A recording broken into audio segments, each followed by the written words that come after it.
Oh God, I should have called the cops. What were they even thinking? I was attacked, out of nowhere, by some woman, probably in her mid-30s, wearing a wide-brimmed hat and oversized sunglasses. That's the best description I could come up with. Can you guess her age? Yeah, me either. Honestly, I still can't make sense of any of it. Maybe if I start from the beginning and get it all down, it'll help me figure something out. Because getting assaulted in broad daylight for no apparent reason? That's not something I've ever dealt with before, and it's throwing me completely off balance. Just a few hours ago, life was good. Like really good. I had a gorgeous house, money in the bank, and a husband who worshipped the ground I walked on. But that's not why I was grinning like an idiot when I left the office Monday afternoon. No, the reason was more private. My husband was out of town on a business trip, and I had plans. With my lover. His name's John. He's a fairly new addition to my life, but let's just say he's opened doors in the bedroom I didn't even know existed. That's why I was walking to my car with this goofy, satisfied smile on my face, until someone tapped me on the shoulder. I spun around, expecting John. Instead, I caught a fist to the face. I barely got a look at the woman before I hit the pavement. Then she started kicking me, hard, in the back. And just like that, she left. No words, no explanation. Scared she might come back, I managed to call for help. The ambulance came fast, thank God. I got to the hospital just before the evening rush, and I must have blacked out a bit because the next thing I remember, I was lying in a hospital bed being checked over. Split lip, a few nasty bruises. Nothing broken, thankfully. They gave me the usual talk, watch out for delayed concussion symptoms, ice the bruises, and sent me home. The police asked questions, but with only a vague idea, blonde woman, slender build, wearing a hat and sunglasses, it didn't seem like they'd catch her any time soon. I couldn't even say if she was a natural blonde or guess why the hell she came after me. I asked for a ride back to my car, but they said it wasn't allowed. I tried to keep a brave face, but my lip throbbed every time I moved it. I tried calling John, hoping he could come get me. No luck. So I called a cab. At that point, my new plan for the night was pretty straightforward: painkillers, vodka, a bag of frozen peas, and a long soak in the tub until it was late enough to call my husband. He always knew how to make sense of things, could get me to laugh no matter how bad I felt. Honestly, I wouldn't have been surprised if he dropped everything and drove 4 hours home once he found out. I'd always been his number one. I'd only been home about 30 minutes. The bathtub was full, my martini was chilling over ice. Then came a knock at the door. Thinking it was the Chinese food I ordered, I opened up. Next thing I remember, flashes. My head felt like it had been run over by a truck. Something crusty had dried on my face. I touched it and saw blood under my fingernail. Panic kicked in hard. I touched my face all over, no broken nose, but my cheekbone felt off. I had a full-on black eye. Turning my head slowly, I noticed dried blood spattered on the floor. I must have hit my head on the way down, because there was a huge lump forming at the back of my skull. I forced myself to sit upright, and my body screamed in protest. Hallucinations, maybe? Just weird, broken-up images popping into my head. But one stood out, a short, thick-set woman with jet-black hair and thick eyebrows. Her face was covered with a scarf. I couldn't make out anything else. Just her and the blur of something wooden, maybe a bat or a club, swinging toward my face. I woke up on the couch around 5 a.m., still in a daze, head pounding like a drumline in my skull. I staggered into the kitchen and felt this sharp pain between my legs. I think she kicked me there too. I swallowed a couple painkillers and limped to the bathroom. Looking in the mirror, I saw a complete mess. The cheek was definitely busted up, eye swollen black and blue, dried blood still crusted around my mouth. Whoever these women were, they meant business. But why? Why me? I'm a real estate agent, for crying out loud. I don't have enemies. Or at least I didn't think I did. I considered calling an ambulance again, but the ER doctor had warned me to monitor for concussion symptoms for about 8 hours. That time had passed. As for calling the police, what could I even say this time? The front door isn't visible from the street. I didn't get a clear look at the second woman either, just vague impressions. One random woman attacking me in broad daylight was strange enough. But 2 separate women? Within hours? That's not just weird. It's terrifying. I figured I should call Dave. He always knew how to handle things. But then it hit me, what must he have thought when he tried calling me last night like he always does, and I didn't pick up? He probably rang my cell, then the home phone, and when I didn't answer, he'd start wondering where I was. I just hoped he didn't get the wrong idea, like I was sneaking around while he was out of town. I've always been so careful about everything, covered every possible trail. Wouldn't it be the ultimate twist if some random fluke gave me away? Grabbing my phone, I checked for missed calls from Dave. Weird, there were none.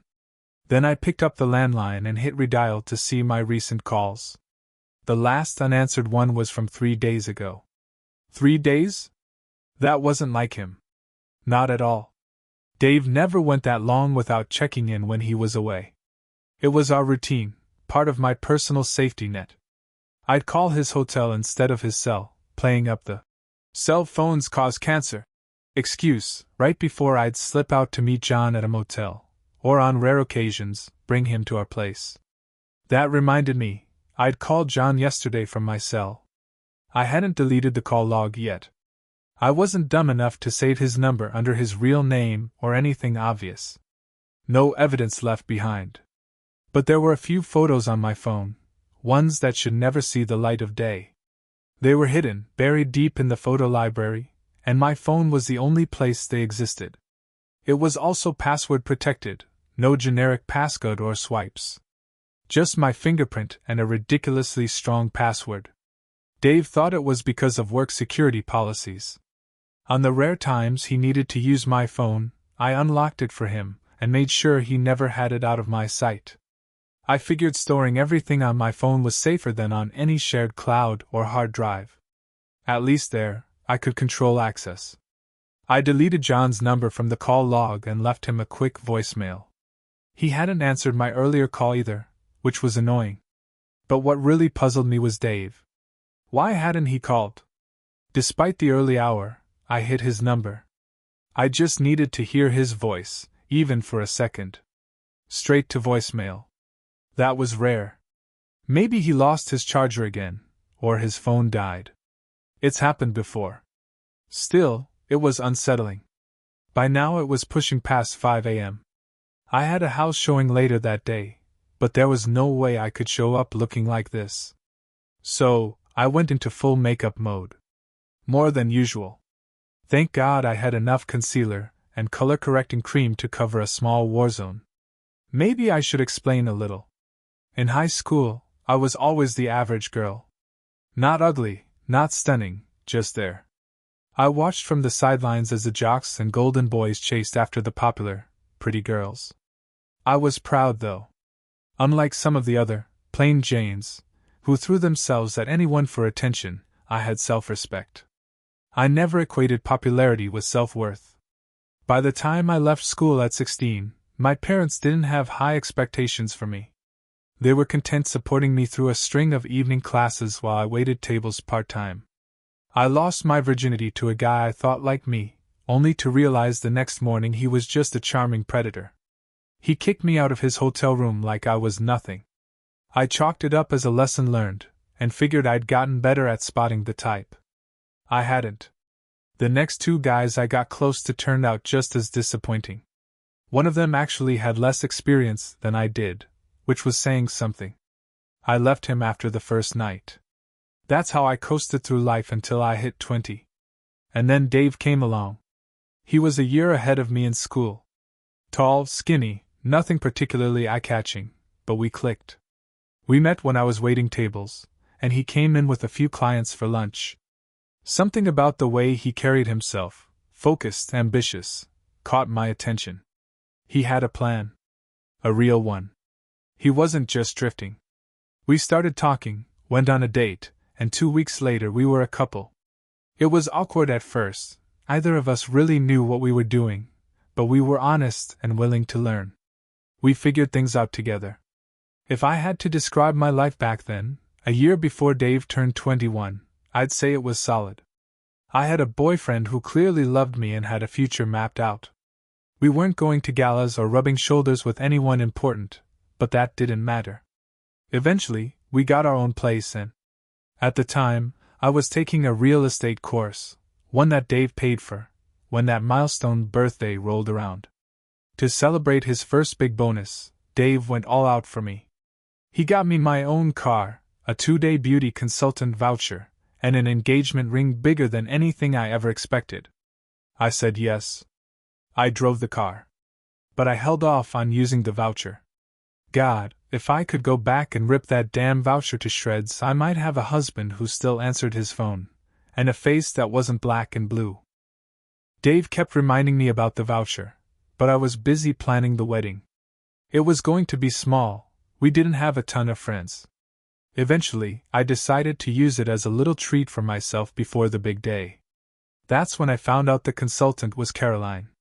She was graceful, poised, probably mid-30s, and had this way of radiating femininity that felt effortless. Our first stop was a high-end salon. I was nervous, honestly, nervous about what I'd look like afterward. But Caroline took charge. The rest of the day was a whirlwind of shopping, high-end boutiques, and eventually, Caroline borrowing my phone to ask Dave to update my credit card limit. That night, I stood in front of the mirror, staring at the new hairstyle, the designer clothes. I barely recognized myself. I even thought about calling Caroline just to say thank you. The next day was pure pampering, pedicure, manicure, facial, scalp massage. Then I met Colin. Colin claimed he used to do makeup for celebrities, said he was more fun than a tree full of monkeys. He and Caroline took over my face like it was a blank canvas. For 2 hours, they wouldn't even let me look. And then, the reveal. I actually flinched when I saw myself. I stepped back involuntarily.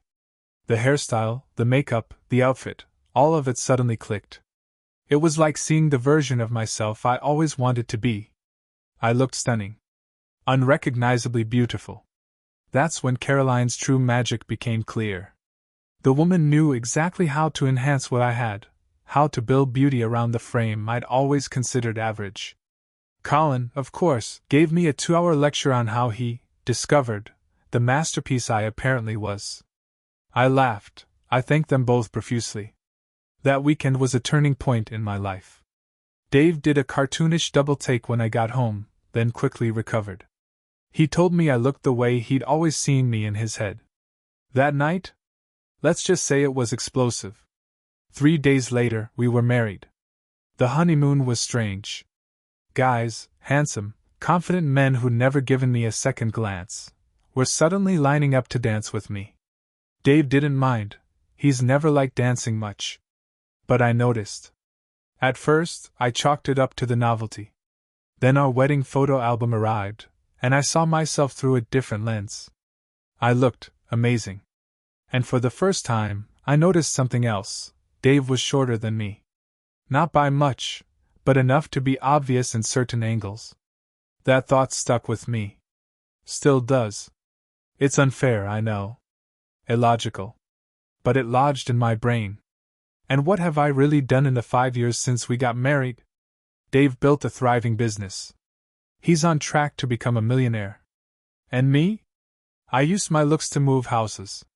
Despite that imbalance, for some reason, I felt superior. Then, 6 months later, I cheated. I know how awful that sounds. But resisting temptation was harder than I imagined.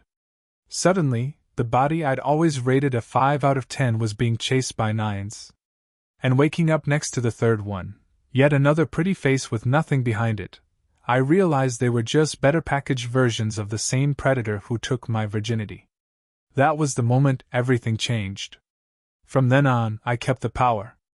I chose who I was with, how far it went, and when it ended. Now, sitting there with a bruised face, I did what I always did. I layered on the concealer, foundation, setting spray. It took over an hour and a half to hide the damage. And during that time, I kept calling Dave. Every 15 minutes. No answer. I still hadn't made sense of the two attacks, or the radio silence from my husband. Feeling helpless and totally alone, I made some coffee and stared out the window. I hadn't felt that isolated in years. Making female friends was never easy for me. And now, with Dave unreachable, I had no one. It was just me, alone, in pain, and spiraling. With an hour left before I had to leave, I sent John a text. "Call me when you can." Then I distracted myself with junk emails until it was time to go. I grabbed my laptop bag and that luxury briefcase Dave got me last year, walked to the detached garage, and tossed them in the back seat of the car. Then I slammed the door shut, turned toward the driver's side. And she was standing there. Right in front of me. I can only guess she must have been hiding behind the garage wall or somewhere nearby when I came back outside. The whole thing happened so fast, it's still a blur. I remember hitting the ground. I remember someone's foot crushing my hands as I instinctively raised them to shield my face. Then the hits just kept coming. I don't know when they stopped. I only know that at some point, I scrambled to my feet and ran for the house. It was brutal. I've never been hit like that in my life. Leaning against the front door for a second, I caught my breath, then stumbled to the downstairs bathroom. In the mirror, I saw 3 long, angry scratches across my left cheek, and 2 more on the right, obviously from fingernails. My right arm and forearm were throbbing, but thankfully nothing seemed broken. I called the police, again. Then Dave. Then John. Nobody answered. I felt like the only person left on Earth. Just after 9, my office called, asking why I'd ghosted a client. They were annoyed, understandably, until I explained I'd been assaulted again, this time at home. Only then did they ease up, barely. The police weren't much help. They interviewed a couple neighbors, asked if I wanted an ambulance, but they seemed to think I was being dramatic, wasting their time with another vague description. I didn't need an ambulance. I needed my husband to answer his damn phone. Once the cops left, I slammed the door shut and marched into the living room, yelling at our wedding photo on the mantel.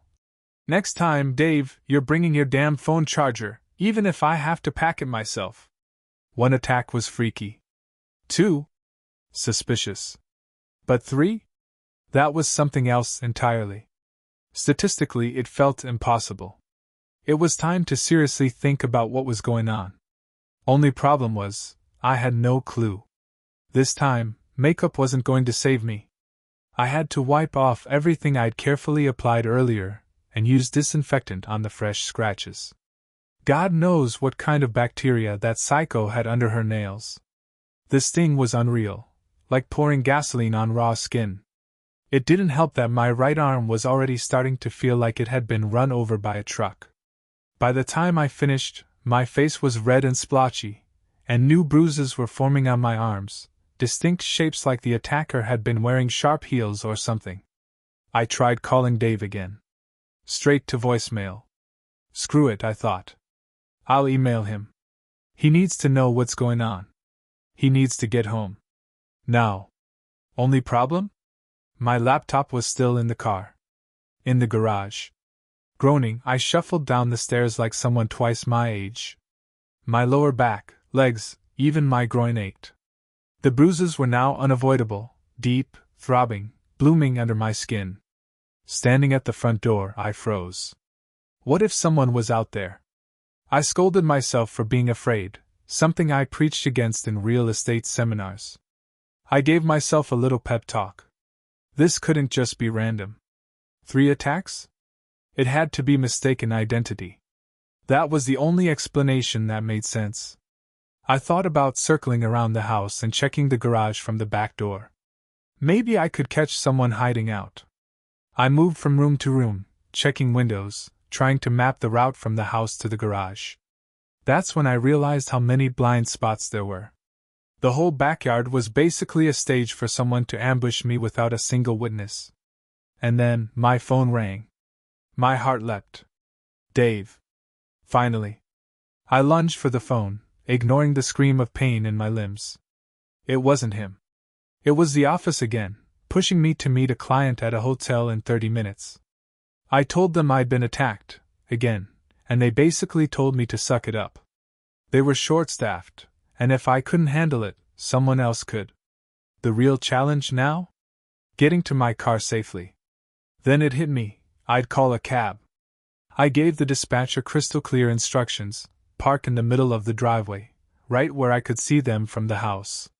If anyone was lurking behind the garage or the hedge near the property line, the driver's presence might scare them off.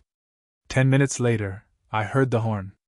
I did one last visual sweep from the window, then made a stiff, awkward dash to the waiting taxi. I didn't let myself relax until we were a block away. The driver was a woman, which made me a little nervous at first, but she barely spoke after asking my destination. She didn't seem interested in me at all. 15 minutes later, we were nearing the hotel, and that's when I remembered I hadn't grabbed my house keys. They were in my briefcase, in the back seat of my car. In the garage. Ordering the cab to go back would make me at least 25 minutes late. That client was already annoyed from the last no-show. One more screw-up, and the agency might actually fire me. I decided to push through the meeting somehow. At best, I could show the client the exterior of the house and blame the missing keys on some paperwork mix-up. I knew I'd probably lose the sale, but hopefully not my job. On the way there, I tried calling Dave again. No answer. When I got to the property, I waited nearly 30 minutes before the client finally pulled up in a taxi. She was tall, dark-haired, and probably around 30. Striking, honestly, but something about her eyes, hidden behind oversized sunglasses, gave me a chill. She clutched a giant, trendy handbag and glanced at a piece of paper before walking straight toward me. She seemed to accept my explanation about the keys, though her face clearly showed irritation.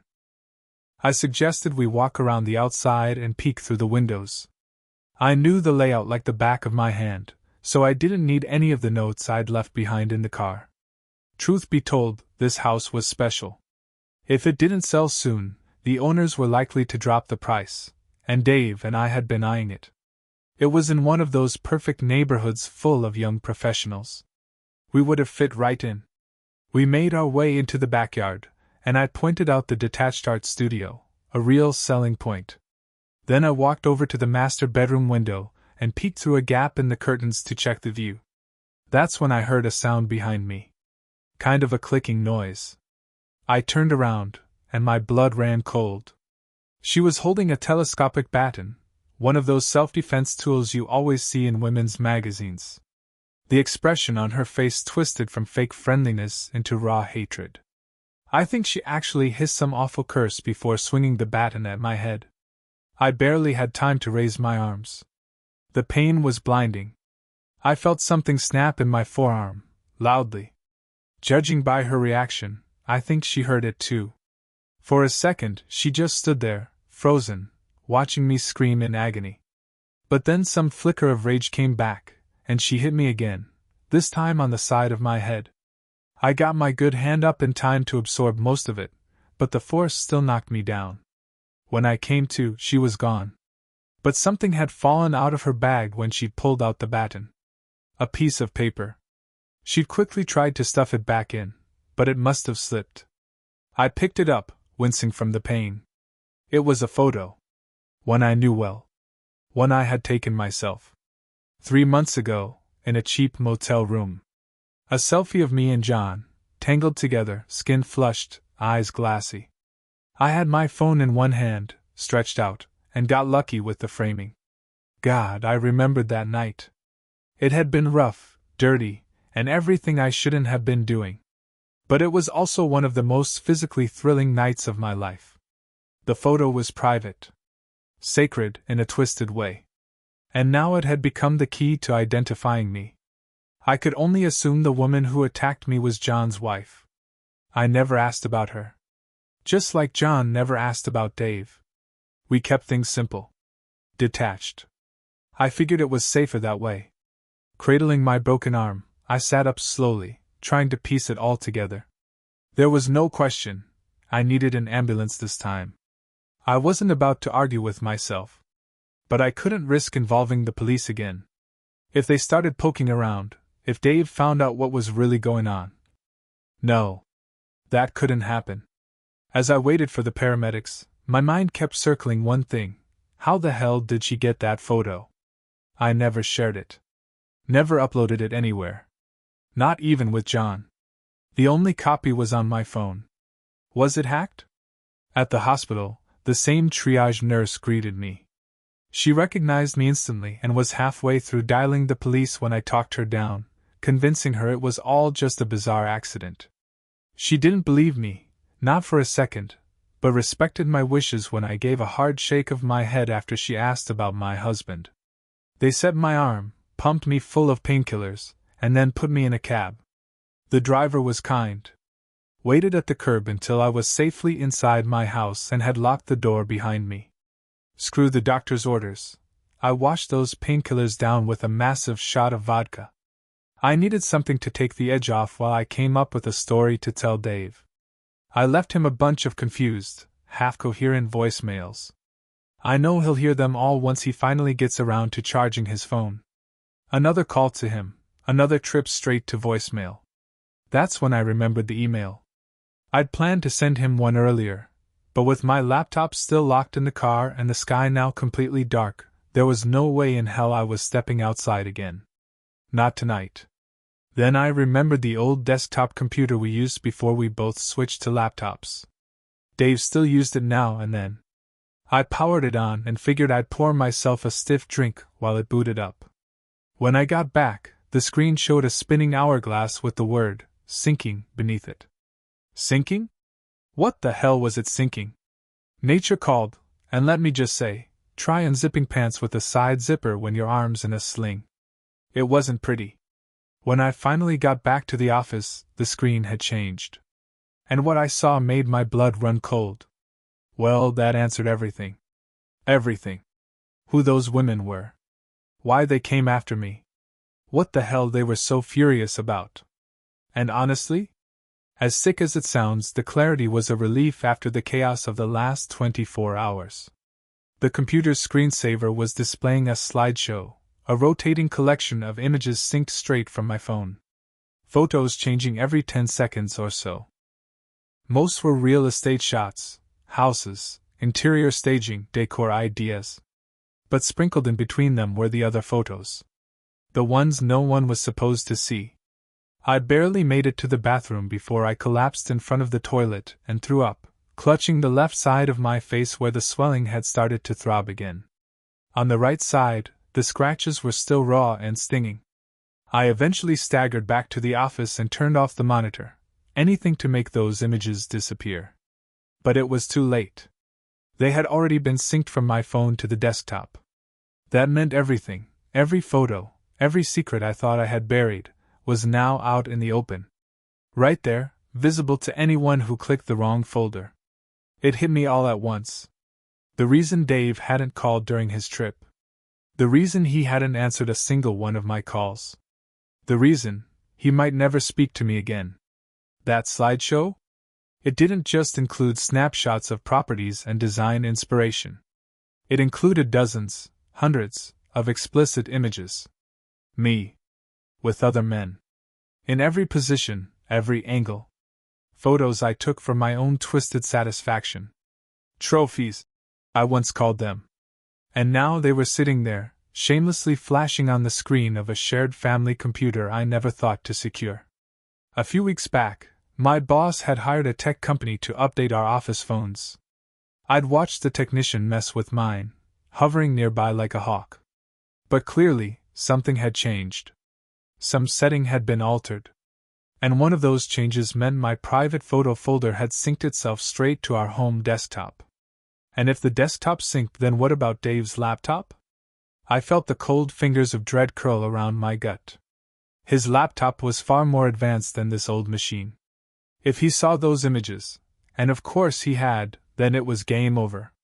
I could picture it so clearly, Dave, scrolling through those explicit, humiliating photos, face after face of strangers tangled up with me. All those men. He'd recognize the background in one, match it to a listing. Then maybe he'd print the images. Take them to work? Asked the secretary, who always had a soft spot for him, to compare faces to names in our client files. That's how they found me. That's how those women knew where I'd be. And those wives? They didn't just leave angry voicemails or post scathing reviews online. They showed up in person. With fists. After yet another failed attempt to reach Dave, I dragged myself upstairs, hoping to find some sign that this wasn't real. That maybe he hadn't found out yet. But when I opened his closet, I just stood there, heart sinking lower with every empty hanger. His things were gone. I stumbled back down and, against my better judgment, turned the monitor on again. This time, I opened our joint bank account. And there it was. The numbers. Tiny. Devastating. Gone were the big balances. The security blanket. The safety net. My entire world had cracked apart. And it wasn't just the physical pain this time, it was the weight of what I'd become. A spoiled, entitled, arrogant woman who'd burned down her own life one affair at a time.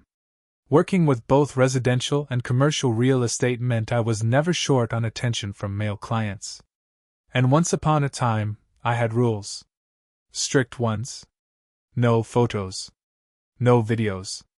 No trace. But I'd gotten sloppy. Careless. Comfortable. There was one guy early on who almost exposed me when he didn't want the relationship to end. That scared me enough to set firmer boundaries. I decided from then on, I'd only be with married men, men who had just as much to lose as I did. But the truth is, I got cocky. Once it became clear Dave trusted me completely, I let my guard down. I broke my own rules. I thought I was untouchable. That was my biggest mistake. Somewhere along the way, I became the popular girl I used to envy in high school. And to maintain that fantasy, I kept collecting men. Kept telling myself the marriage could survive as long as Dave never found out everything. In my mind, I even had a plan, just in case. If Dave ever discovered one affair, I'd play the victim. I'd say I was seduced, overwhelmed, that it only happened once. I'd cry. I'd beg. I'd confess my secrets, and ask for forgiveness. And deep down, I thought it would work. Because I believed Dave couldn't find anyone better than me. But that wasn't the scenario I was facing now. This wasn't one photo. One man. One tearful confession. This was a full-blown gallery of betrayal. Dozens of men. Dozens of moments. A full archive of lies. How could I have predicted that this nightmare, would be how he found out? Not through a confrontation. Not through suspicion. But through a synced folder. Through a slideshow of my double life.